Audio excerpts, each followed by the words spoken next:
Shalom jemaat yang terkasih dalam Kristus, senang sekali berjumpa kembali di saat yang luar biasa karena saya percaya penyertaan Tuhan selalu ada dalam hidup kita.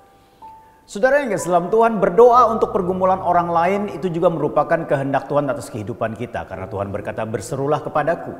Tetapi saya mau katakan kepada saudara, berdoa syafaat untuk orang lain itu juga merupakan kehendak Tuhan bagi kita. Sehingga melalui kita, doa-doa yang kita naikkan, ada orang-orang yang tertolong, ada orang-orang yang dilawat oleh Tuhan, ada orang-orang yang dilindungi oleh Tuhan, ada orang-orang yang ditolong oleh Tuhan.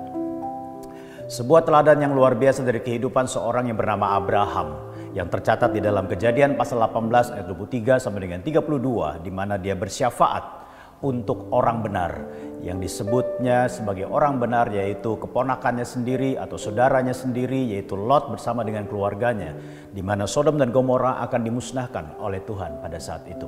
Nah, saya akan bacakan di dalam ayat 22 sampai 23 kemudian 32 sampai dengan 33 saja. Lalu berpalinglah orang-orang itu dari situ dan berjalan ke Sodom. Tetapi Abraham masih tetap berdiri di hadapan Tuhan. Abraham datang mendekat dan berkata, apakah engkau akan melenyapkan orang benar bersama-sama dengan orang fasik? Katanya, janganlah kiranya Tuhan murka kalau aku berkata lagi sekali ini saja. Karena sudah beberapa kali Abraham menawar atau bersyafaat untuk kota Sodom tersebut, untuk orang-orang yang ada di sana. Sekiranya 10 didapati di sana, firman-Nya, aku tidak akan memusnahkan karena 10 itu, Tuhan katakan. Lalu pergilah Tuhan setelah ia selesai berfirman kepada Abraham dan kembalilah Abraham ke tempat tinggalnya.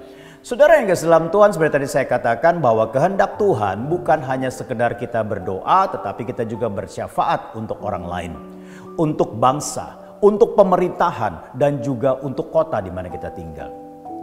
Nah, saya percaya Abraham merupakan seorang yang menjadi tokoh iman di dalam Alkitab, tetapi dia juga adalah seorang pendoa syafaat yang begitu luar biasa dan teladannya begitu luar biasa di hadapan Tuhan dan kita bisa membaca cerita tersebut. Nah, dua teladan Abraham dalam doa syafaat itu adalah kita bisa lihat di mana yang pertama dia memperjuangkan kesejahteraan orang lain. Dia punya semangat untuk melihat orang lain sejahtera. Dia punya semangat supaya Lot dan keluarganya tidak ikut dibinasakan dengan penduduk Sodom dan Gomora pada saat itu. Nah, saudara yang kasih dalam Tuhan, semangat ini seharusnya juga harus ada dalam kehidupan kita sebagai orang percaya. Kalau kita mau melihat orang-orang di sekeliling kita atau orang-orang yang kita kasihi, orang-orang yang perlu kita doakan itu mengalami pertolongan Tuhan, mengalami keselamatan dari Tuhan, milikilah semangat untuk memperjuangkan kesejahteraan orang lain. Karena itu juga merupakan kehendak Allah. Kalau saudara bisa perhatikan baik-baik bagaimana rangkaian pelayanan Yesus, bagaimana tujuan dia datang ke dalam dunia ini adalah memperjuangkan kesejahteraan orang lain, termasuk kesejahteraan kita. Yang berikutnya adalah yang perlu kita teladani. Abraham itu dekat dengan Tuhan, saudara. Dan dia memanfaatkan kedekatan itu bukan hanya sekedar untuk memakmurkan dirinya saja. Bukan hanya sekedar supaya doa-doanya terjawab saja. Tetapi dia memanfaatkan kedekatan itu untuk bersyafaat.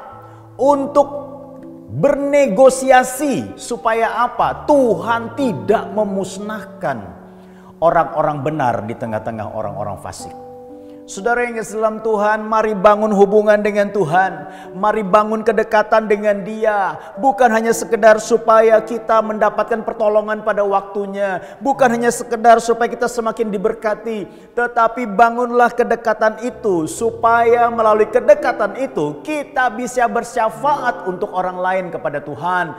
Bahkan melunakkan hati Tuhan supaya orang-orang yang tadinya harus dimurkai menjadi orang-orang yang mendapat kasih karunia di hadapan Allah.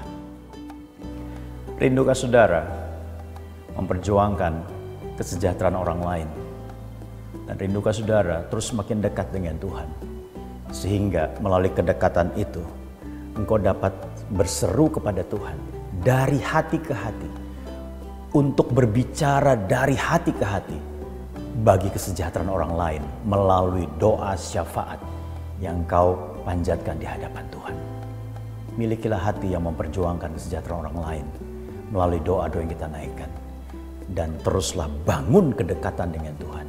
Sehingga engkau dapat memahami apa yang menjadi kehendak Tuhan dalam kehidupanmu maupun kehidupan orang lain. Tuhan Yesus memberkati. Mari kita berdoa.